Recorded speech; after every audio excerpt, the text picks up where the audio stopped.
Oh. Qu'est-ce qui t'arrive? T'es malade? Ouais, j'ai de la fièvre. Beaucoup? Ben, je sais pas, au moins 5400 Kelvin.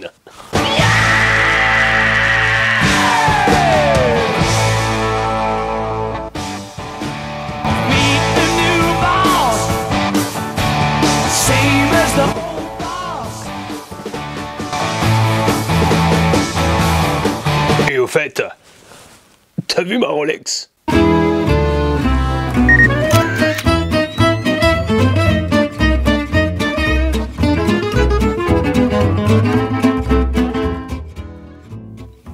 Vous savez qu'on peut changer la température des couleurs d'une photo.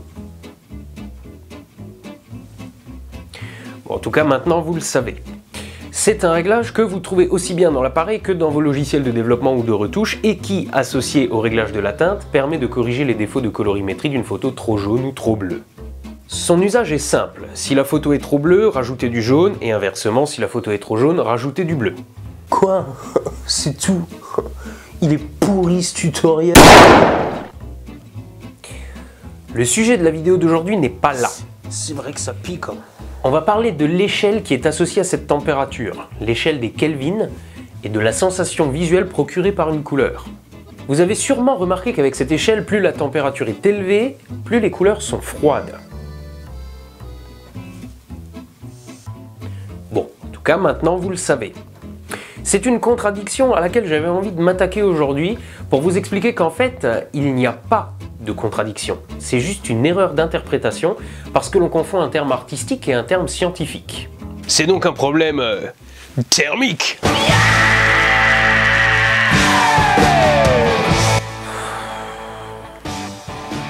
Bon, il ne faut pas confondre chaud et chaleureux. Un truc chaud, c'est un truc qui dégage de la chaleur. Physiquement, ça chauffe. Un truc chaleureux procure une sensation de chaleur. Par exemple, un réacteur nucléaire, c'est pas très chaleureux. Et pourtant c'est chaud. Très chaud. Au contraire, cette photo donne une impression de chaleur. Pourtant, elle a été prise sur Mars par moins 40 degrés. C'est pas vrai, c'est truqué. Cette photo a été prise dans le désert du Sahara, on n'est jamais allé sur Mars. T'es qui, toi? Moi, je suis le conspirationniste. Enchanté. Je suis pas sûr que tu vas faire long feu au studio de poche, toi. Pourquoi? Parce que tu refuses de croire au consortium des grandes marques qui maintiennent les prix des appareils photo artificiellement élevés? Non, c'est juste que je te déteste déjà et je faisais référence aux morts violentes que tu allais subir au fil des épisodes. Et voilà, comme toujours, ce sont ceux qui révèlent la vérité qui sont censurés par les autorités décideuses qui nous cachent la réalité de leur complot, ourdi pour s'enrichir toujours plus et maintenir la population dans une ignorance totale afin de conserver l'hégémonie du pouvoir. Je disais donc, on a d'un côté une photo qui représente un truc chaud, qui paraît froide, et de l'autre côté une photo d'un truc froid qui a été prise où? Sur Mars. Et qui paraît chaude. Ça, c'est la notion artistique de température de couleur dont on va reparler et qu'il ne faut pas confondre avec la notion purement scientifique de rayonnement thermique, notion à laquelle fait référence l'échelle des Kelvin, ce dont nous allons parler maintenant. Tout d'abord, parlons brièvement de William Thomson, mieux connu sous le nom de Lord Kelvin. Ce monsieur est un physicien britannique né en 1824 et mort en 1907. Complot mondial! 1924 exactement, l'année où Nicéphore Niepce a réalisé la toute première photo de l'histoire qui d'ailleurs a été détruite depuis. La correspondance est trop flagrante pour n'être qu'une seule... coïncidence. William Thomson apporte une grande innovation à la physique en y intégrant la notion de zéro absolu.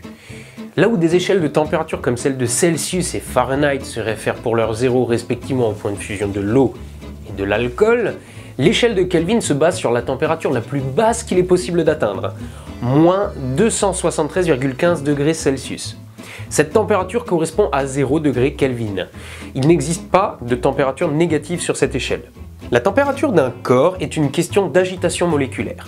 Plus une molécule contient d'énergie, plus elle est agitée. Au zéro absolu, une molécule ne contient plus d'énergie du tout. C'est donc la température la plus basse que l'on peut obtenir. En théorie du moins. Parce qu'Heisenberg, non pas celui-là, lui, a déterminé qu'on peut s'approcher de cette température, mais pas l'atteindre. Conspiration! Interromps-moi encore une fois et tu quittes la série définitivement. Bon, c'est simple, il y a une température qui est la plus froide qui existe, c'est le zéro absolu de Kelvin, et c'est une échelle ouverte qui commence à 0 mais ne s'arrête jamais parce qu'il n'y a pas de limite de température dans l'univers, c'est clair? Pourquoi tu engueules les youtubeurs? Ils ont rien fait, hein. Qu'un seul d'entre vous m'interrompt encore une fois, et je fais un carnage. On peut dire que les esprits s'échauffent.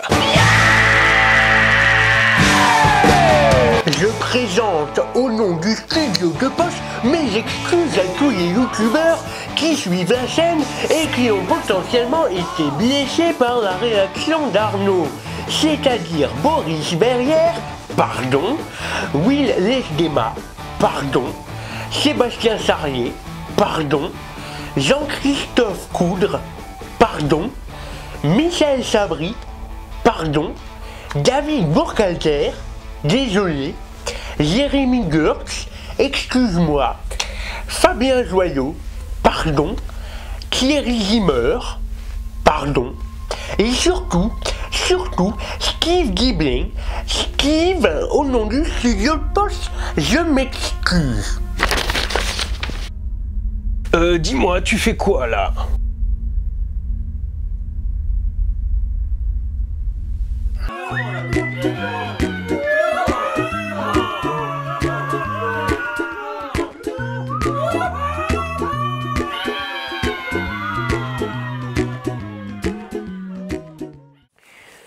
Bon, reprenons.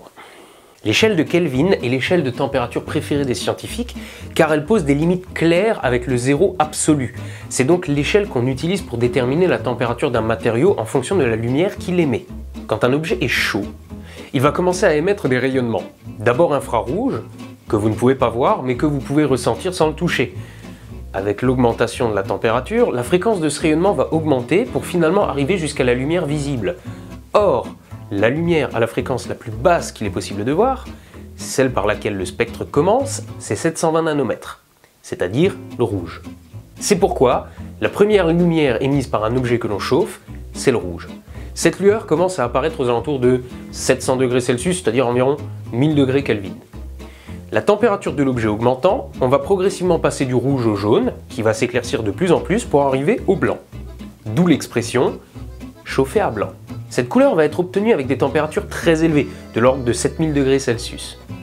Difficile d'aller plus loin que ça avec du fer parce qu'il a fondu depuis longtemps, mais parlons par exemple de l'uranium.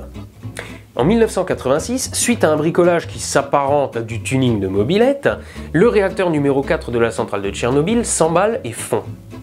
L'eau qui sert de liquide de refroidissement s'évapore et crée une poche de gaz qui fait péter tout le biniou.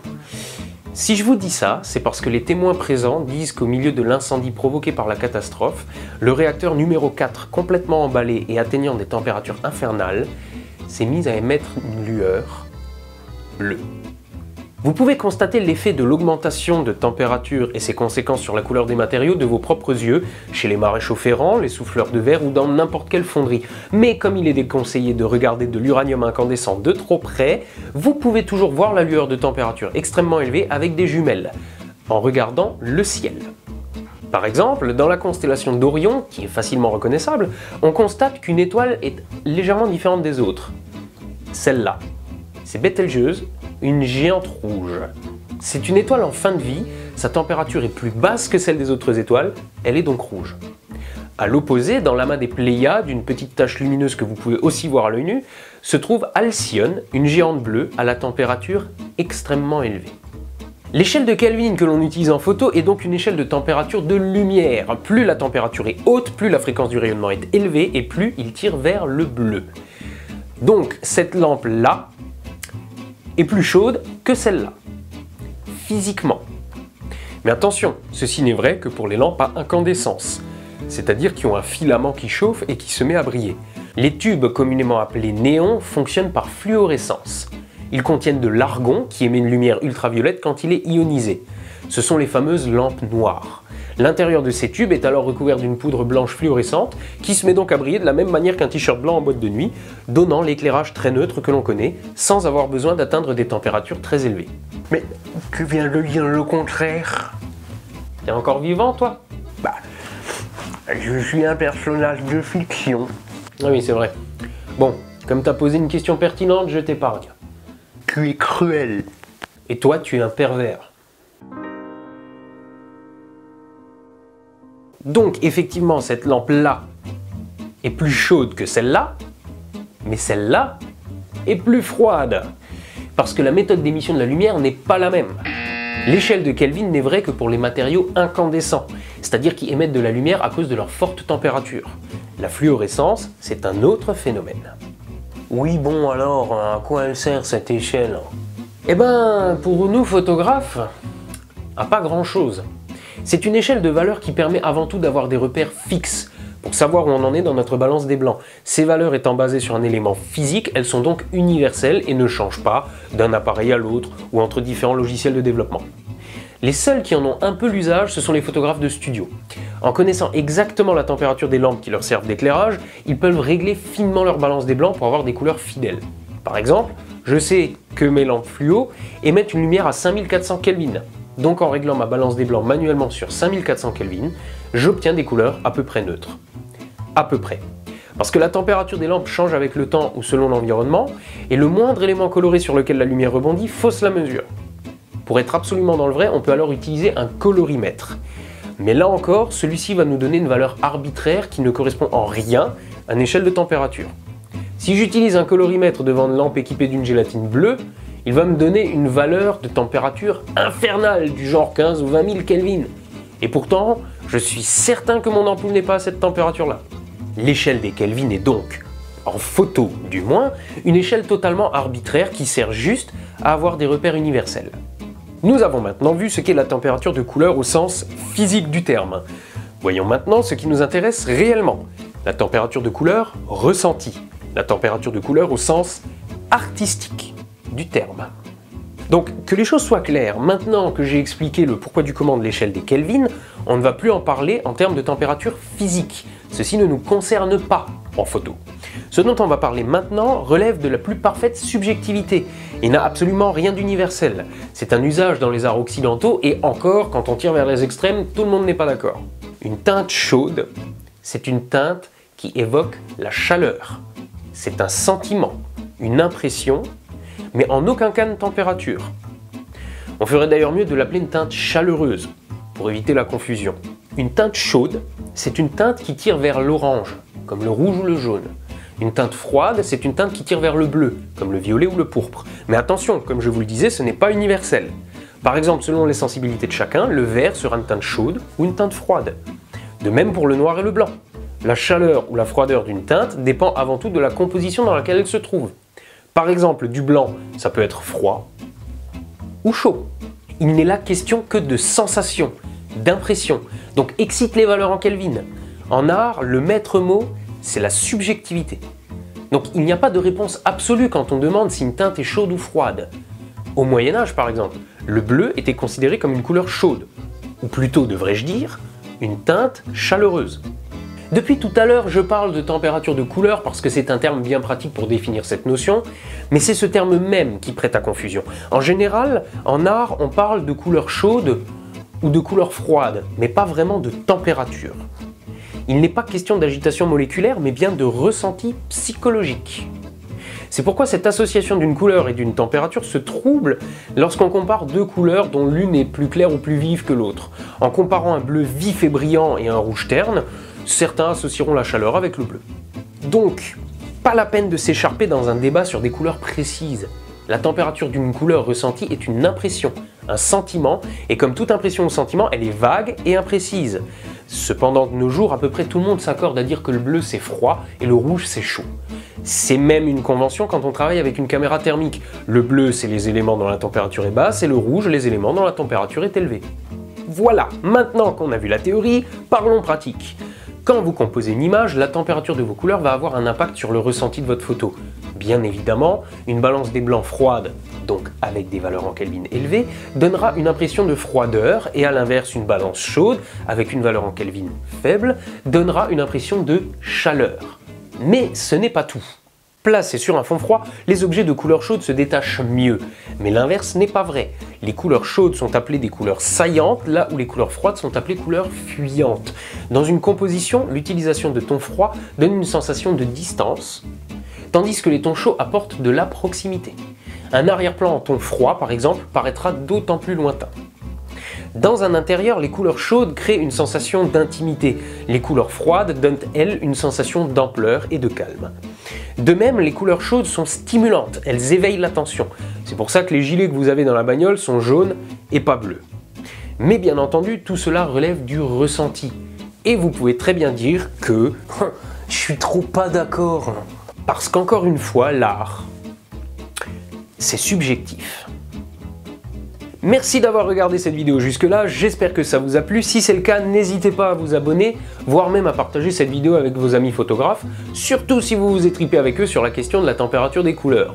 Vous pouvez aussi retrouver tous les autres cours sur lestudiodepoche.fr et bien que vous soyez trop nombreux pour tous tenir sur mon compte perso, je vous invite à mettre un like à la page Facebook du Studio de Poche afin de vous tenir au courant des nouveautés et des actualités de la chaîne. Si vous voulez me soutenir, vous avez aussi la possibilité de me faire un petit don sur Tipeee. Ça n'a rien d'obligatoire, mais comme j'apprécie le geste, de petites contreparties sont prévues pour les donateurs. D'ailleurs, à ce sujet, je tiens tout particulièrement à remercier Steve, qui a fait le plus gros don à l'heure actuelle. Merci Steve. C'était pas prévu dans les contreparties, mais t'as un t-shirt qui part au courrier, c'est cadeau. Je remercie encore une fois tous les autres aussi. Et pour finir, la nouveauté, c'est donc ça. Vous pouvez maintenant vous procurer le t-shirt Le Studio de Poche en suivant ce lien. Il y a plusieurs visuels disponibles et d'autres encore en préparation. C'est tout neuf, même le mien n'est pas encore arrivé. Donc je crois que j'ai tout dit. C'était Arnaud Thierry depuis le Studio de Poche et à la revoyure.